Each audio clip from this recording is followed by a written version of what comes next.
Primera Tesalónica 4, versículos 1 y 2, dice así la palabra de Dios. Por lo demás, hermanos, os rogamos pues y os exhortamos en el Señor Jesús, que como habéis recibido de nosotros instrucciones acerca de la manera en que debéis andar y agradar a Dios, como de hecho ya andáis, así abundéis en ello más y más. Pues sabéis qué preceptos os dimos por autoridad del Señor Jesús. Todo cristiano que tome en serio su cristianismo se arriesga a ser etiquetado como fanático. No voy a preguntar a cuántos de ustedes aquí alguna vez en su vida cristiana le han llamado fanático, pero estoy seguro que probablemente muchos de ustedes levantarán la mano. Ahora, ¿saben lo triste de esto, mis hermanos? Que no solo el mundo incrédulo suele etiquetar a cristianos que toman en serio su vida cristiana como fanáticos, sino que a veces eso ocurre dentro de la iglesia, dentro de aquellos que profesan ser creyentes. Sin embargo, existe una enorme diferencia entre un cristiano piadoso, entre un cristiano maduro y un fanático. Se trata de dos categorías tan distintas entre sí que yo me atrevo a afirmar sin lugar a dudas que es imposible que un fanático llegue a madurar espiritualmente a menos que abandone su fanatismo. Déjenme repetirles eso otra vez. Son dos categorías tan distintas que es imposible que un creyente pueda seguir creciendo, pueda seguir madurando espiritualmente a menos que abandone su fanatismo. El problema, mis hermanos, es que si no sabemos distinguir unos de otros, podemos etiquetar de fanático a un creyente al que deberíamos estar imitando. Yo me pregunto, ¿en cuántas de nuestras iglesias Pablo habría sido considerado un fanático? ¿O María de Betania? ¿O el mismo Señor Jesús? El diccionario de la Real Academia define el término fanático como alguien que defiende con tenacidad desmedida y apasionamiento creencias u opiniones religiosas, o alguien que está preocupado o ciegamente entusiasmado por una cosa. La palabra ciegamente es importante aquí. Si juntamos todo esto, el fanático es un individuo que posee un entusiasmo ciego, es decir, sin ninguna base racional, por creencias u opiniones religiosas que él defiende con una tenacidad desmedida. R.C. Sproul lo define, esta me encanta, como una persona que habiendo perdido de vista su meta, redobla sus esfuerzos por alcanzarla. Una persona que habiendo perdido de vista su meta, redobla sus esfuerzos por alcanzarlas. En otras palabras, él va corriendo hacia ningún sitio y al del que se le mete en el medio. Eso es un fanático.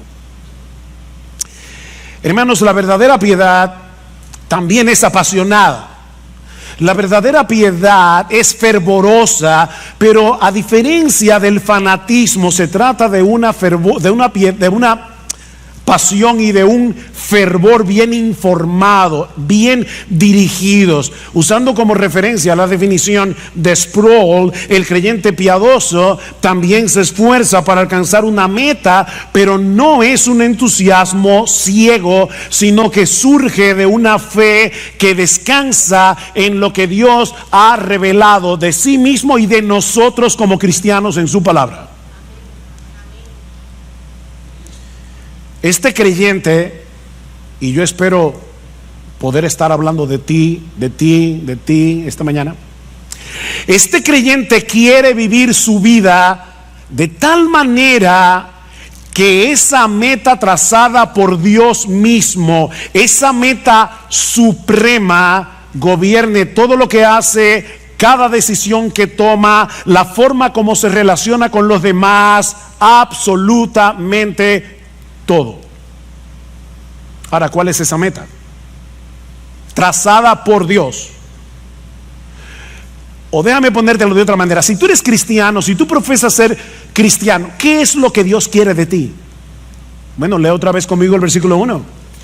Por lo demás, hermanos, os rogamos pues y os exhortamos en el Señor Jesús, que como habéis recibido de nosotros instrucciones acerca de la manera en que debéis, no es una opción, no es una sugerencia, en que debéis andar y agradar a Dios, como de hecho ya andáis, así abundéis en ello más y más. La meta suprema del creyente, es decir, la tuya, si tú eres cristiano, es vivir para agradar a Dios. La meta suprema del cristiano es vivir para agradar a Dios. Eso era lo que Pablo les había enseñado a estos nuevos creyentes en Tesalónica. Vieron en el versículo 1, como dicen en la mitad, que como habéis recibido de nosotros instrucciones, o sea, ya ellos habían sido instruidos cuando Pablo, Silas y Timoteo visitaron la ciudad de Tesalónica por primera vez.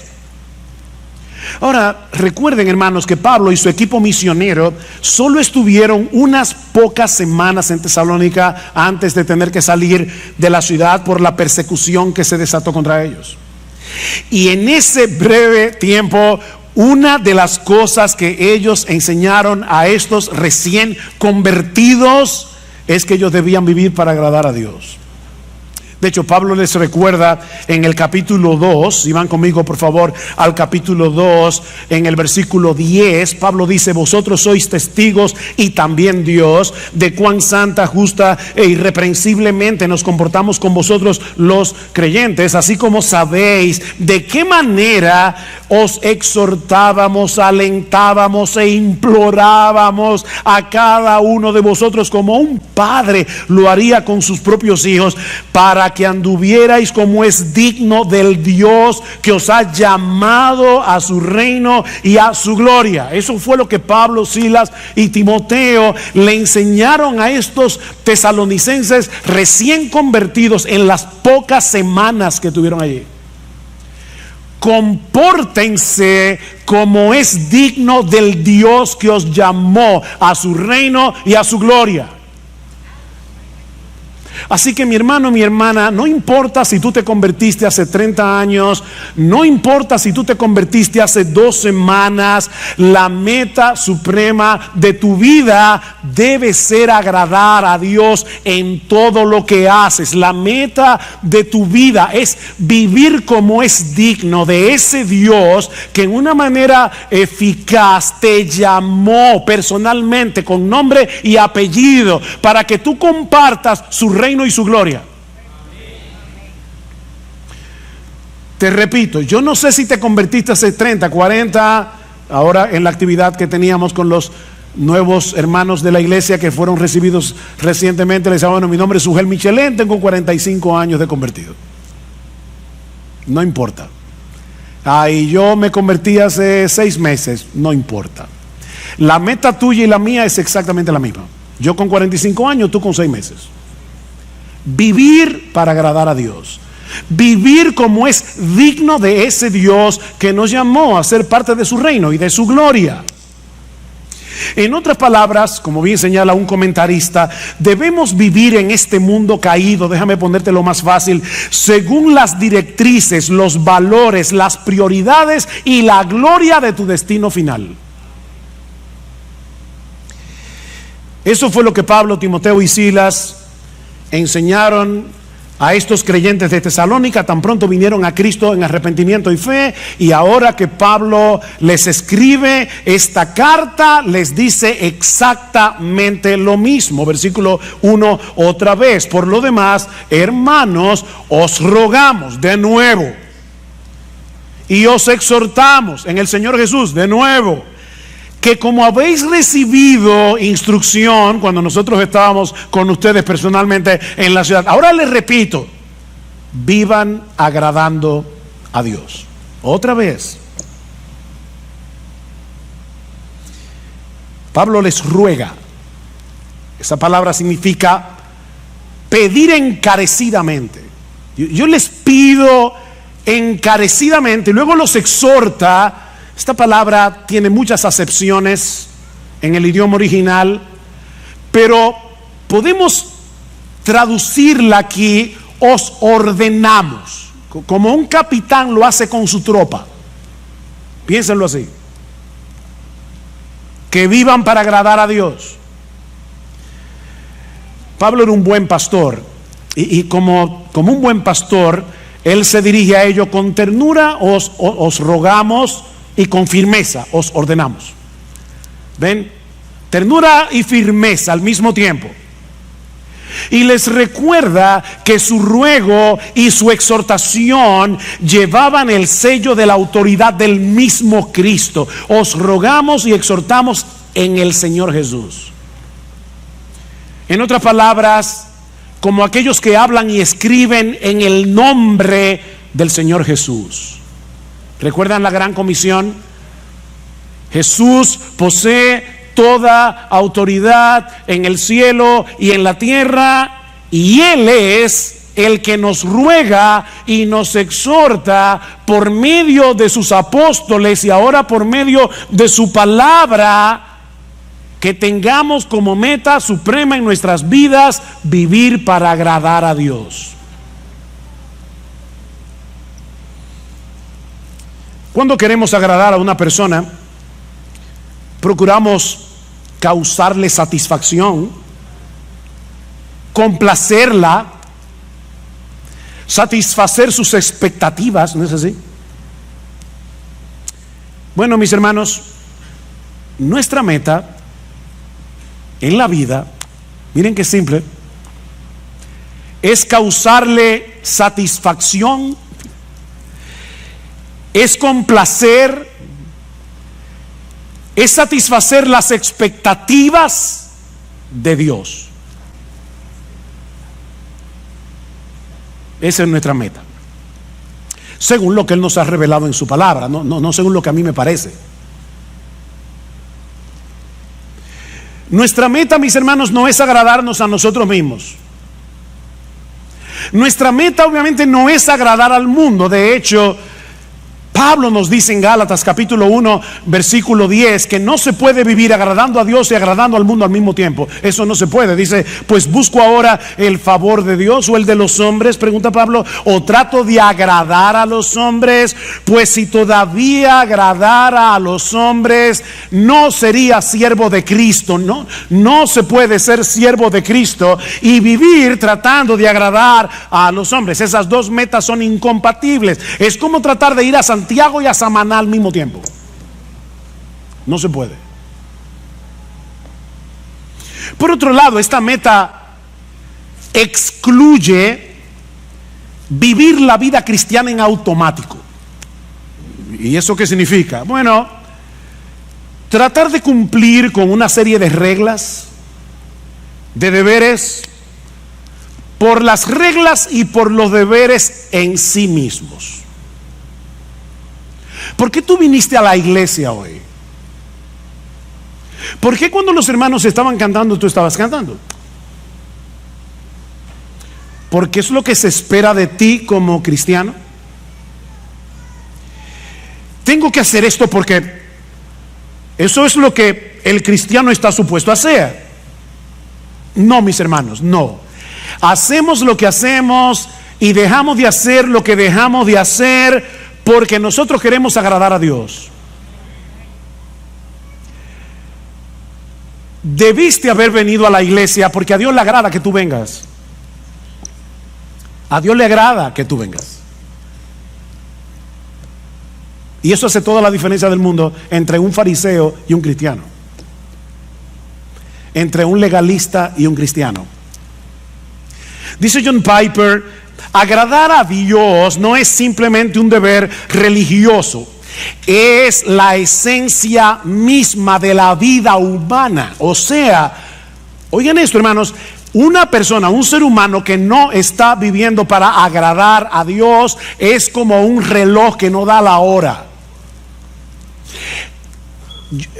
Amigos que nos visitan, de verdad, lo que voy a decir ahora no quiero sonar ofensivo, así que voy a tratar de ser lo más dulce, tierno, tranquilo que yo pueda. Una persona que no vive para agradar a Dios no sirve para lo que fue creado.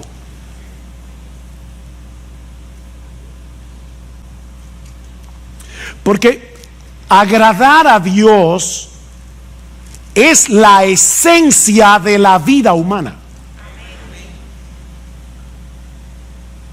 Y el ejemplo más evidente de esa realidad, obviamente, el modelo por excelencia es Jesús. Él es el modelo por excelencia de lo que significa ser humano. No olviden que sí, Jesús era verdadero Dios, pero cuando se encarnó era verdadero hombre. Verdadero Dios, verdadero hombre. Dice el Señor en Juan 8:29: el Padre no me ha dejado solo, porque yo hago siempre lo que le agrada. Yo hago siempre lo que le agrada, a tal punto que en el huerto de Getsemaní le dijo: Padre mío, si es posible, pasa de mí esta copa, pero que no sea mi voluntad sino la tuya. O sea, Cristo estuvo dispuesto a agradar a Dios, aunque eso implicara su muerte en la cruz, hasta ese punto.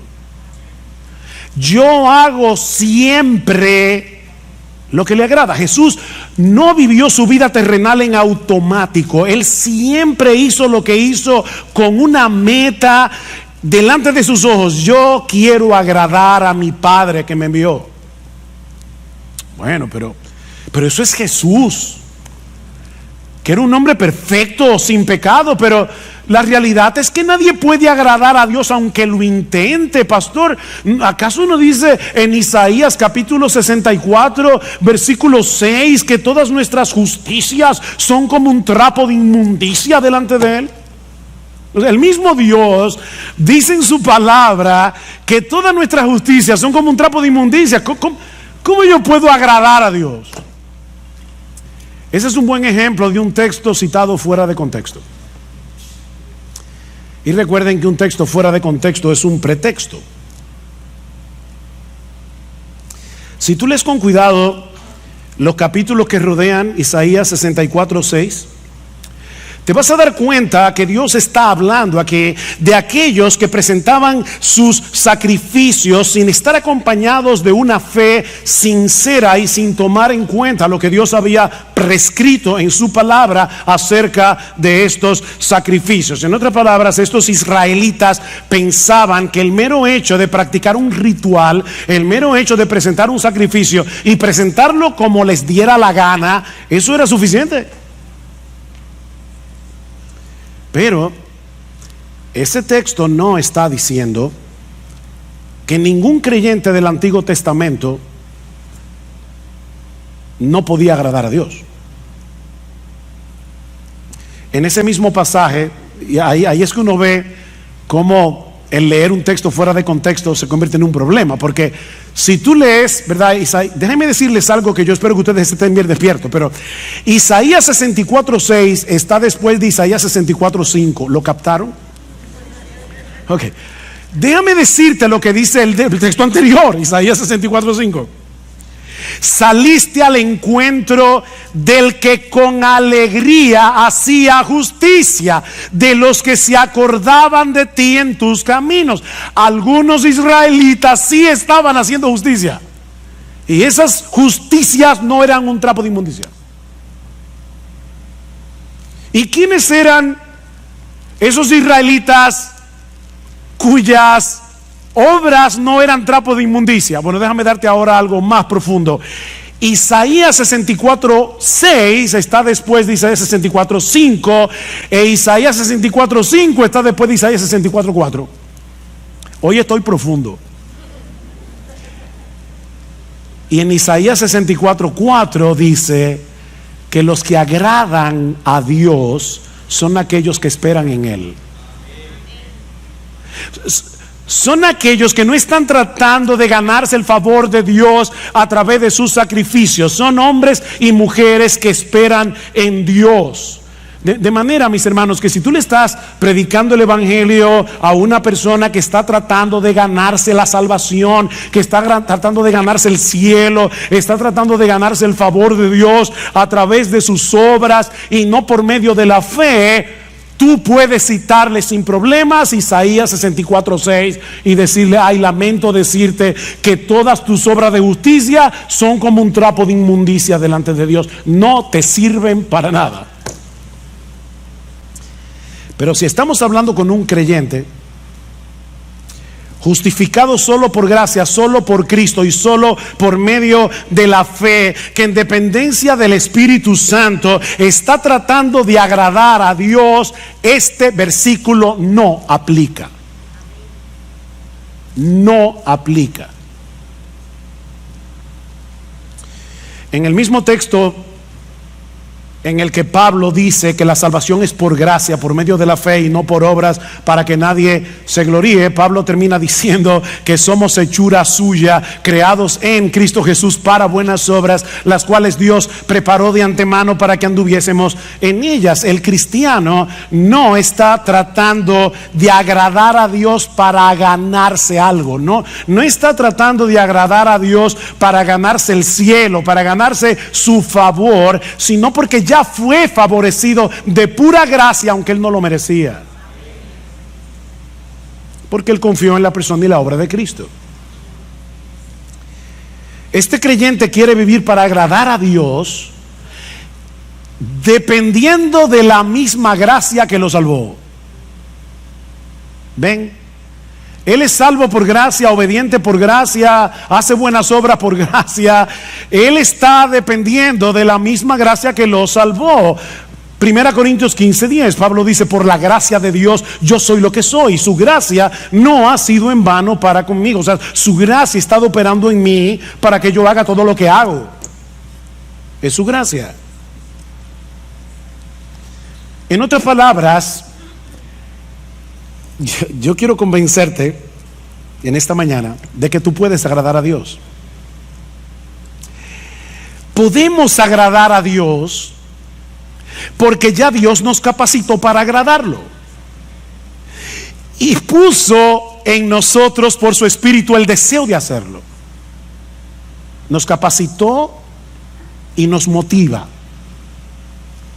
Uno de los pasajes del Nuevo Testamento que mejor expresa esa misteriosa interacción entre el obrar de Dios y nuestro obrar, y de paso es uno de mis textos favoritos del Nuevo Testamento, es Hebreos capítulo 13 versículo 20 y 21, en una doxología donde Pablo expresa lo siguiente: y el Dios de paz, que resucitó de los muertos a nuestro Señor Jesucristo, el gran pastor de las ovejas, por la sangre del pacto eterno, os haga, ese buen pastor, os haga aptos en toda buena obra, para que hagáis su voluntad.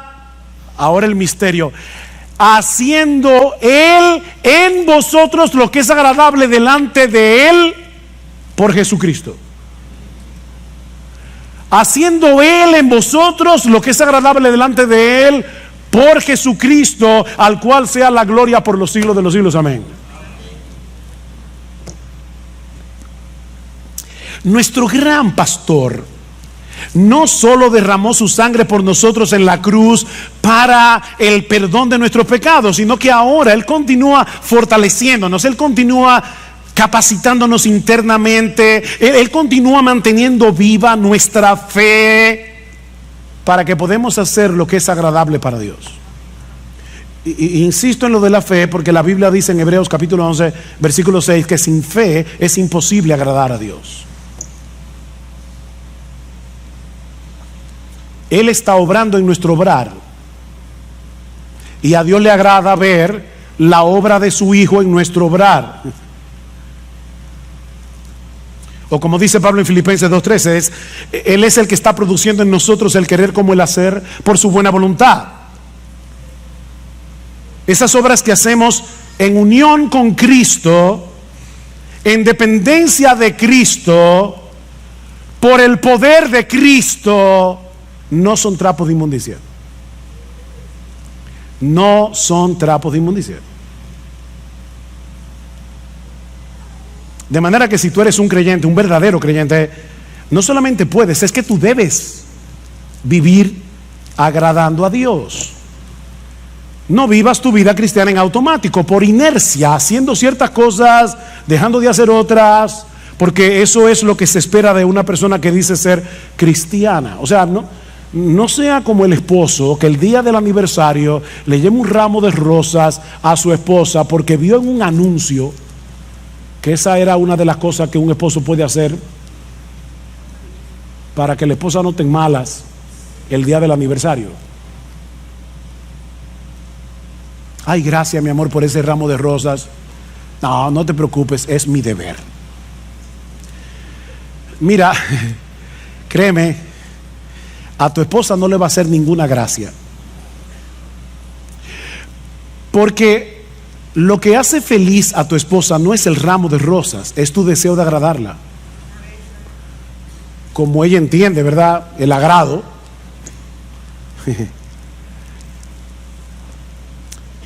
Bueno, en un grado infinitamente superior, todo aquel que sabe que fue elegido por Dios el Padre para salvación desde antes de la fundación del mundo, todo aquel que sabe que Dios el Hijo derramó su sangre en una cruz para el perdón de nuestros pecados, todo aquel que sabe que Dios el Espíritu Santo le cambió su corazón, le dio nueva vida para que pudiera arrepentirse y creer en Cristo, debe anhelar de todo corazón vivir para agradar a aquel que lo amó de ese modo.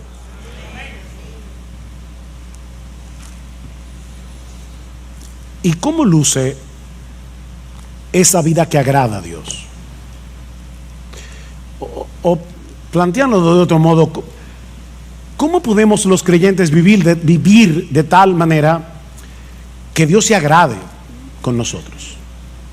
Bueno, en el resto del pasaje, hasta el versículo 12, Pablo va a decir algunas cosas que vamos a estudiar más adelante.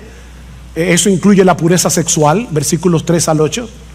Una de las cosas que vamos a ver allí es cómo nosotros podemos vencer la impureza sexual, la inmoralidad sexual. Pablo habla de eso en ese texto. Pero la pureza sexual es algo que agrada a Dios. En los versículos 9 al 10 vemos que el amor entre los hermanos es algo que agrada a Dios.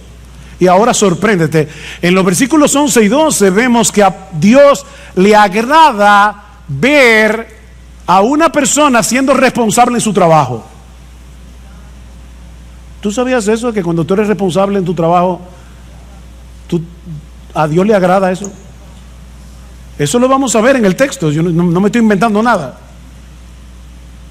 Así que en este pasaje vemos que la pureza sexual, el amor entre los hermanos, el amor creciente entre los hermanos y la responsabilidad laboral son cosas que agradan a Dios. Pero la Biblia menciona muchas otras cosas que son del agrado de Dios. En el texto que leímos al principio, en la carta de Pablo a los Colosenses, Pablo dice a estos hermanos que él está orando por ellos y pidiendo que ellos sean llenos del conocimiento de su voluntad en toda sabiduría e inteligencia espiritual, para que andéis como es digno del Señor, agradándole en todo. Pastor, en el texto griego, ¿qué significa la palabra todo? Eso mismo. Todo. Todo. ¿Y cómo yo hago eso? Bueno, el texto sigue hablando y nos dice algunas formas en las que nosotros podemos agradar al Señor. Dice, llevando fruto en toda buena obra, una vida fructífera agrada a Dios. Sobre todo el fruto del Espíritu Santo, que es desarrollar en nosotros el carácter de Jesús, ¿verdad? Amor, gozo, paz, paciencia, benignidad, bondad, fe, mansedumbre, templanza. En la misma medida en que tú te pareces más a Jesús y menos a ti, Dios se agrada. Creciendo en el conocimiento de Dios, dice Pablo. Lo que agrada a Dios no es que llenemos la cabeza de teología, de informaciones, es que crezcamos en nuestro conocimiento de Él para disfrutar de una mayor intimidad con Él. A mí me encanta leer biografías, es una de mis secciones de lecturas favoritas. Me encanta leer biografías. Recientemente estuve leyendo, he leído 2 biografías en este año. La biografía de R.C. Sproul, que murió hace recientemente, y la biografía de Tim Keller, que también murió hace relativamente poco tiempo. Yo tuve la oportunidad de saludar a esos 2 hombres en diferentes eventos. Ahora, si ustedes me preguntan, ¿tú conociste a R.C. Sproul? Mi respuesta, no. ¿Tú conociste a Tim Keller? No. Yo tengo información acerca de ellos 2, pero yo no los conocía. Bueno, se puede tener información de Dios y no conocer a Dios. Pero Pablo sigue diciendo, o sea, la vida fructífera agrada a Dios, crecer en el conocimiento de Dios, obviamente agrada a Dios. Pregúntale a tu esposa, esposo, si a ella no le agrada que tú crezcas en tu relación con ella. Pero en tercer lugar, fortalecidos con todo poder conforme a la potencia de su gloria, para toda paciencia y longanimidad, es decir, para toda paciencia y perseverancia, sobre todo en medio de las presiones, en medio de las pruebas. ¿Sabes qué, mi hermano? Cuando tú estás sufriendo, cuando tú estás en medio de una gran aflicción, y por obra del Espíritu Santo en ti que te capacita, tú soportas la aflicción en el poder que viene de Dios. Eso agrada a Dios. Ese texto me fue de una tremenda bendición esta semana. Estaba muy agobiado en mi pensamiento con varias cosas, y me alegra que en uno de los salmos dice: ¿quién me diese alas de águila y vuele a tal, yo no sé dónde? ¿Verdad que hay momentos que uno quiere desaparecerse del mapa? ¿O a ti no te pasa? Y con ese sentimiento en mi corazón, créame, vino ese texto a mi mente. Y yo dije: no, Padre, perdóname. O sea, el asunto aquí no es huir, no es escapar, es fortalecerme en ti. Porque cuando yo hago eso, a ti te agrada, a ti te agrada que en la prueba, en el dolor, me fortalezca en Dios. Eso agrada a Dios.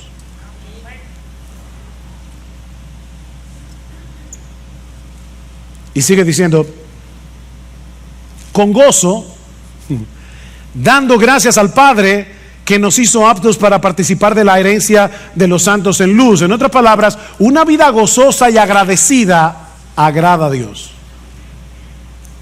Una vida con gozo y con gratitud agrada a Dios. Y créanme, hermano, yo podría seguir citando texto tras textos. Pablo dice en Romanos capítulo 12 versículo 1 que presentar nuestros cuerpos en sacrificio vivo sobre la base de lo que Cristo hizo por nosotros en el Evangelio. Os rogamos por las misericordias de Dios. Cuando presentamos nuestro sacrificio, nuestro cuerpo en sacrificio vivo, eso agrada a Dios. Romanos 14 y 18 dice que cuando nosotros restringimos nuestra libertad cristiana por amor al hermano débil, eso agrada a Dios. Dicen Romanos 14, 18, dice, porque el que en esto sirve a Cristo, o sea, en restringir tu libertad, yo sé que yo puedo hacer esto, pero aquí está mi hermano débil, puedo llevarlo a él a pecar, me voy a restringir de mi libertad. Dice Pablo, el que en esto sirve a Cristo agrada a Dios. Y más adelante en Romanos 15 dice: cada uno de nosotros agrade a su prójimo en lo que es bueno para edificación, porque ni aun Cristo se agradó a sí mismo. El Hijo de Dios, el que sí podía vivir para agradarse a sí mismo porque es Dios, decidió no agradarse a sí mismo. Y porque Cristo decidió no agradarse a sí mismo, es porque tú eres salvo. Porque si hubiese querido agradarse a sí mismo, no habría ido a la cruz. Y ahora Pablo está diciendo: mira a Cristo y vive así. Hijos, niños y jóvenes, obedecer a vuestros padres agrada a Dios. Colosenses capítulo 3 versículo 20 dice: hijos, obedeced a vuestros padres en todo, porque esto agrada al Señor. La próxima vez que tus padres te pidan algo que no te agrade hacer, no piensa en este momento: lo que mi papá me está pidiendo no me agrada, pero a Dios le agrada que yo obedezca, a menos que sea un pecado. A Dios le agrada que andemos en comunión con Él. Es interesante que en Génesis capítulo 5 versículo 22 dice que Enoc anduvo con Dios. Ustedes conocen ese texto. Pero en la versión griega del Antiguo Testamento, conocido como la Septuaginta, dice que Enoc agradó a Dios. O sea, donde dice que Enoc anduvo con Dios, la Septuaginta dice agradó a Dios. Y luego el autor de la carta a los Hebreos, basándose en este texto, dice: por la fe Enoc fue traspuesto para no ver muerte, y no fue hallado porque lo traspuso Dios, y antes que fuese traspuesto tuvo testimonio de haber agradado a Dios. ¿Ven que se puede agradar a Dios? Dios no le dijo a Enoc: eso es trapo de inmundicia. No.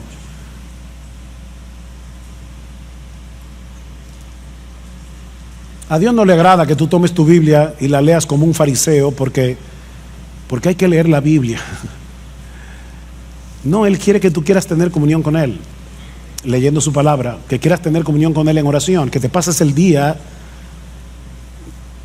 viviendo con Dios, andando con Dios, en el día a día. Eso agrada a Dios. A Dios le agrada que los pastores prediquemos fielmente su palabra. Este texto siempre es una motivación para mí. En 1 Tesalonicenses capítulo 2 versículo 4 dice Pablo que su exhortación a ellos no procedió de error, ni de impureza, ni fue con engaño, sino que así como hemos sido aprobados por Dios para que se nos confiara el evangelio, así hablamos, no como agradando a los hombres, sino a Dios. O sea, Pablo dice: cuando yo predico la palabra, yo no trato de agradar a los hombres. Claro, tampoco me igual que ofenderlos. Pero mis hermanos, cuando un pastor predica fielmente la palabra, eso agrada a Dios. A Dios le agrada que compartamos lo nuestro con el que tiene necesidad. Hebreos capítulo 13 versículo 16: y de hacer el bien y de la ayuda mutua no os olvidéis, porque de tales sacrificios se agrada a Dios. ¿Quiere que te cite más textos? No puedo. Alguien lo resume de esta manera: cada vez que tú confías, o sea, vives por fe y obedeces, estás agradando a Dios. Cada vez que tú confías y obedeces, estás agradando a Dios. Así de sencillo. Él sabe que nuestra fe no es perfecta. Él sabe que nuestra obediencia no es perfecta. Él no está esperando perfección para agradarse de nosotros. Lo que Él está esperando es que nosotros vivamos intencionalmente para Él, en dependencia de Él. No te olvides, mi hermanos, que Él es nuestro Padre en virtud de nuestra unión con su Hijo. Y es a ese Padre que estamos tratando de agradar. ¿Tú te imaginas a un padre sensato, normal, con buen juicio, mirando con desagrado la tarjeta de cumpleaños que le hizo su niña de 5 años porque no le gustó el color de la cartulina o porque tuvo una falta de ortografía. Es absurdo, ¿verdad? Bueno, parece que algunos cristianos se imaginan a Dios mirándonos de esa manera. No me gustó el color de la tarjeta. Trapo de inmundicia. A.W. Tozer dice: de la falta de comprensión adecuada de Dios surge un mundo de infelicidad entre los buenos cristianos de hoy, un mundo de infelicidad. Y luego añade: se piensa que la vida cristiana consiste en llevar una cruz sombría y sin alivio bajo la mirada de un padre severo que espera mucho y no excusa nada. Un padre austero, malhumorado, muy temperamental y extremadamente difícil de complacer. ¿Te ha pasado eso por la cabeza? ¿Has visto alguna vez a Dios así? Ese no es el Dios de la Biblia. Ese no es el Dios que se nos revela en la Escritura como el Padre de nuestro Señor Jesucristo y que ha venido a ser ahora nuestro Padre por causa de nuestra unión con Él. Si eres creyente, mi hermano, ahora tú estás vestido con la ropa de gala de la justicia perfecta de Jesús, y por lo tanto tus intentos de agradar a Dios no son un trapo de inmundicia, es la ropa de Jesús. Pedro dice en su primera carta que los cristianos ofrecemos a Dios sacrificios espirituales que son aceptables a Dios por medio de Jesucristo. Yo he oído hermanos que le da vergüenza cantar en voz alta porque no cantan bien, o ellos creen que no lo voy a juzgar ahora, ¿verdad? O sea, ellos creen que nacieron con oreja pero no con oído musical y prefieren cantar bajito. Mira, canta.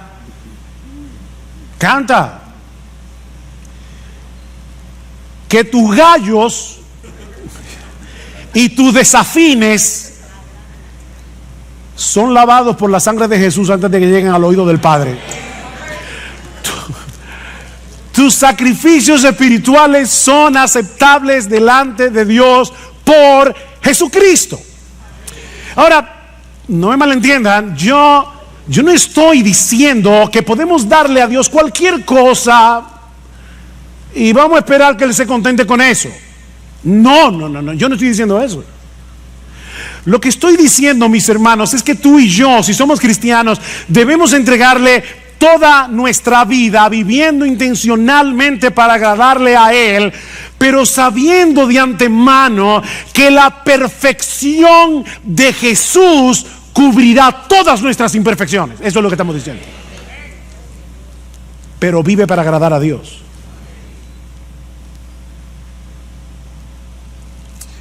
Pero el texto no termina ahí. Hay una segunda enseñanza en este pasaje.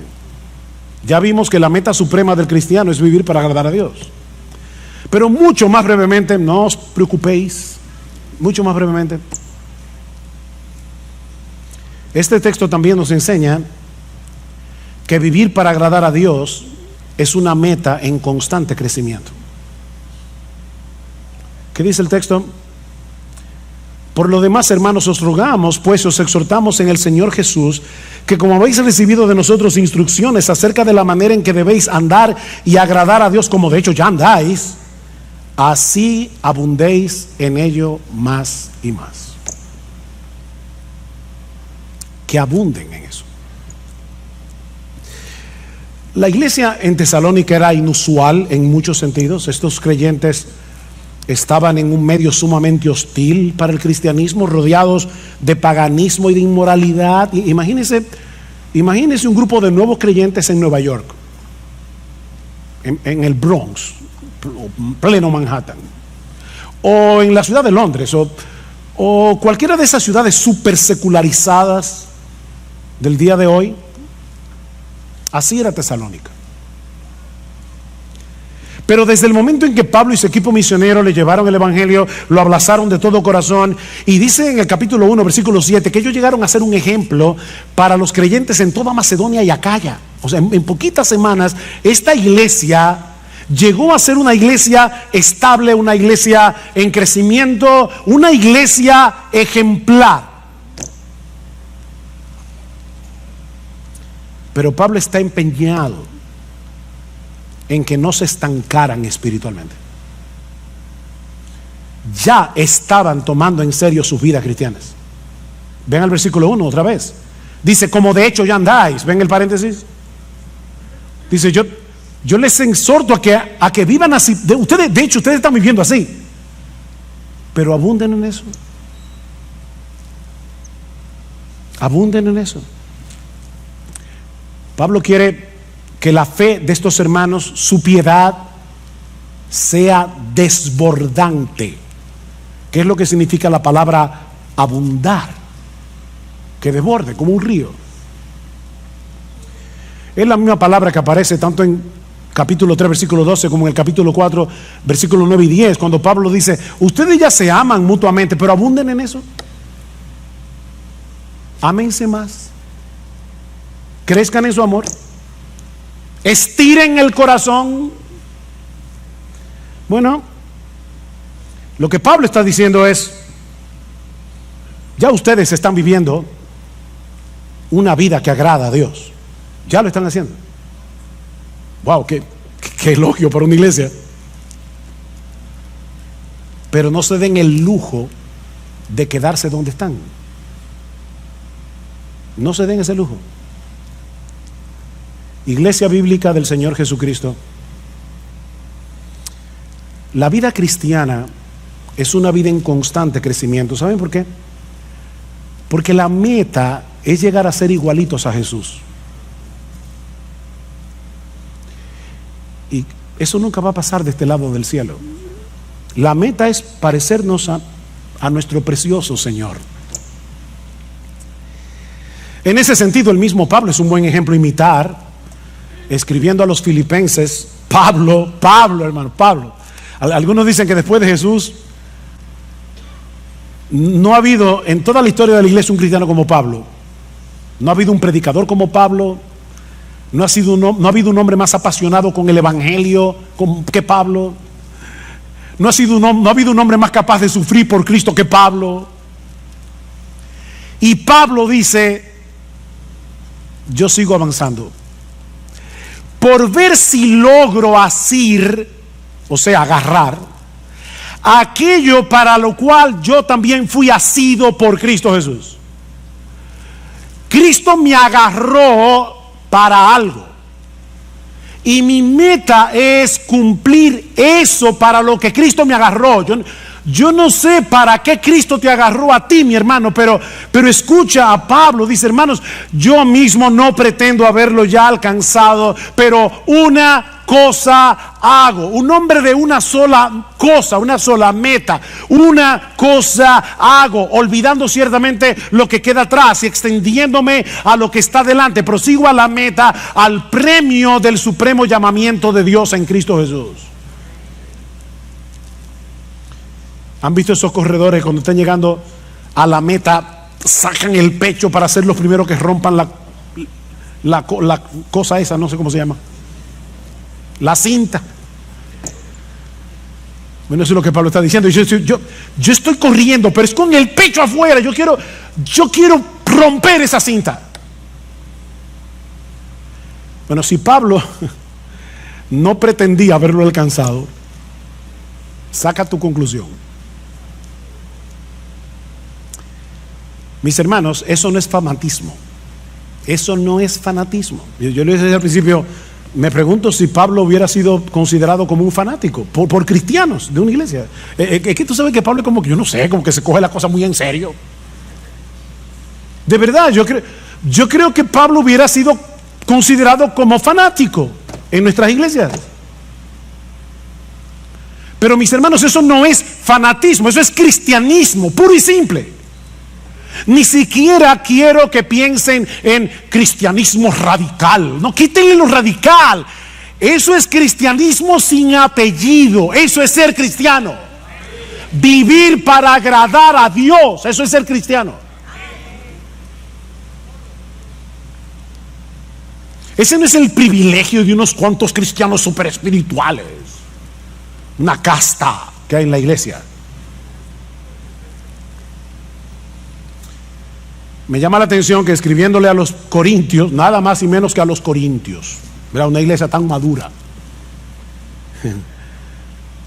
una iglesia llena de problemas, y en esa carta Pablo compara la vida cristiana práctica con una carrera.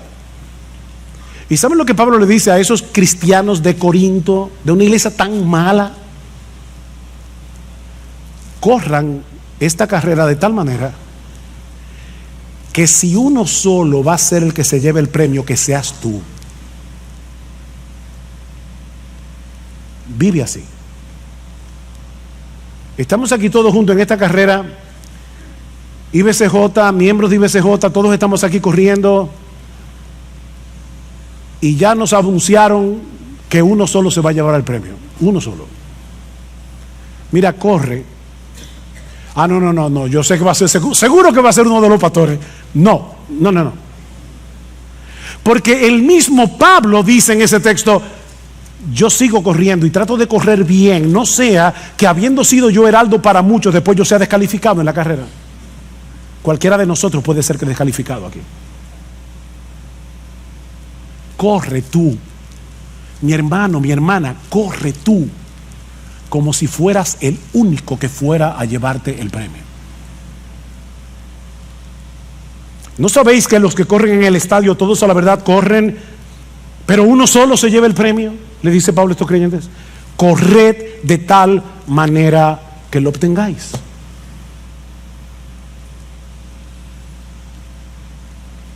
De nuevo, mi hermano, mi hermana, yo no sé cuántos años tienes que te convertiste al Señor.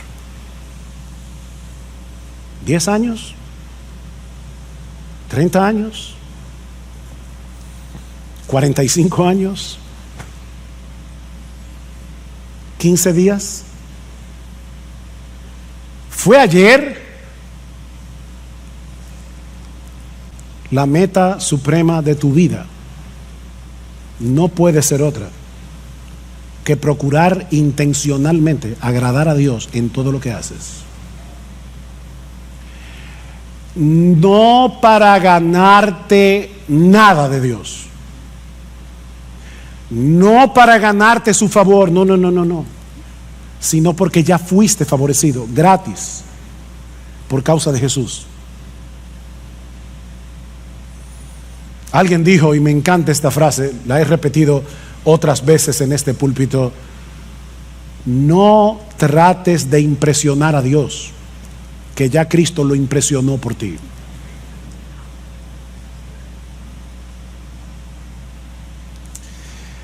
Para ponerlo de una manera que los niños que están aquí puedan entenderlo: niños, cuando nos convertimos a Cristo, Dios nos puso a nosotros la nota de Jesús en todas las materias. Ya yo sé de antemano, cuando yo llegue al cielo y abra mi récord, yo tengo A más en toda la materia.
Porque lo que hizo Dios es que me puso a mí la nota de Jesús y a Jesús le puso la mía, y por eso murió en la cruz.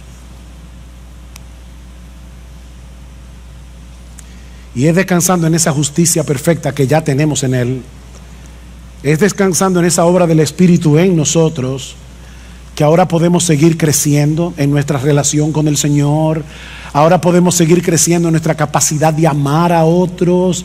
Ahora podemos seguir creciendo en nuestra vida de santidad, en nuestro testimonio ante el mundo incrédulo, y sobre todas las cosas, ahora podemos parecernos cada vez más a nuestro precioso Señor Jesucristo. Y eso es lo que más agrada a Dios, ver a su Hijo en nosotros. Así que, hermano, para concluir, olvídate todo lo que ha quedado atrás en tu vida cristiana. Todo, olvídate de eso. Y continúa extendiéndote hacia lo que tienes por delante. Porque no existe, óyeme bien, no existe una vida más plena, más bienaventurada, más dichosa, más satisfactoria, y no sé ya cuántos otros adjetivos usar, pero no existe ninguna vida que pueda compararse con la vida de aquel que vive para agradar a Dios.